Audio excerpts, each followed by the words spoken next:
This 90-90 hip lift is a great drill for end of your workout to work on exhaling after we have really gotten our nervous system upregulated, and this will bring us back down into more of a parasympathetic rest and digest breathing pattern.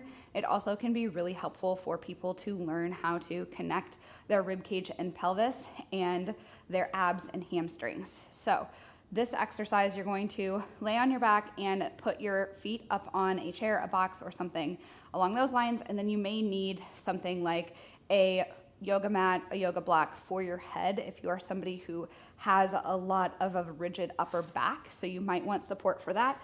But you're going to first assume the position here, and you want your hips and knees at about a 90-degree angle. So you want to make sure you're close to the bench or box, but you are not so close that your calves are resting. You want more of your Achilles resting on the bench or the box.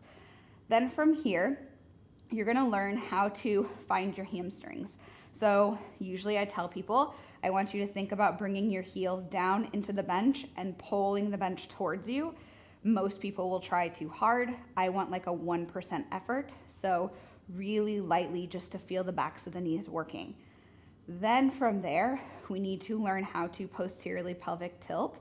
So that is going to look like if there is an arch in your back that you could drive a car under, we are going to think about gently tilting the tailbone up and just very lightly pressing the low back into the ground.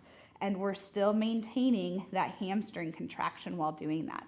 So reset, again, pressing the low back into the ground, gently just lifting the tailbone up. A lot of people will do this too much and their whole hips will come off the ground. I want you just to feel the top of your pelvis pressing into the ground rather than closer to the tailbone. So we're just kind of rocking where the weight is, and then you should feel your low back press into the ground. That's going to be step 2. Step 3, we're going to be reaching. And as we're adding our step 4, which is the breath, we're just going to maintain this reach without, again, overdoing it and making sure we're not creating a bunch of tension in our necks. And if you are somebody who's uncomfortable, place a yoga block behind your head for that. Now, the last and final step is the breathwork component for this. So we are going to think about inhaling and filling our body with air through the nose. Not fast, not hard, just a full deep inhale. You should feel expansion in your sides, expansion into your low back, expansion into your pelvic floor.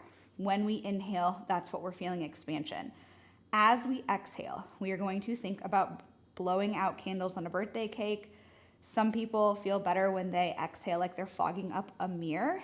You can play around with those two options and see which feels best for you. But ultimately, we're going to exhale and we're going to try to bring this bottom of our rib cage in the front here and the top of our pelvis towards each other, like we're kind of zipping it all up together. As you do that, you should feel your low back press into the ground a little bit more. And we're just going to reach our shoulder blades up. So we're actually just feeling our spine on the ground and not like our shoulder blades are resting. They are slightly active, right? Just kind of reaching up here, but not squeezing. Again, most people will do this really, really intently. We'll be really rigid. We want to imagine like we're just kind of holding a beach ball and you're just gently reaching up. So once again, to walk you through the steps all together. First, find your heels, push them gently into the bench. Find the hamstring contraction. Then from there, tilt the pelvis gently until you feel your tailbone up and low back into the ground. Then reach gently, elbows soft, holding the beach ball. Now we're going to inhale in through the nose and feel the expansion into the sides and into your low back. Pause. Now exhale, blow out candles and feel your low back press into the ground, and everything here kind of zips up together. You're going to try to blow out as much air as possible without getting too shaky and creating a lot more tension everywhere. Pause for 1 to 2 seconds and then inhale again. As you're doing this, The key is not more and more range of motion. It is to find this position, find those muscles, and then just be able to do multiple breath cycles here. Then you can reset. You should not feel dizzy or lightheaded. And again, there should not be a lot of full body tension.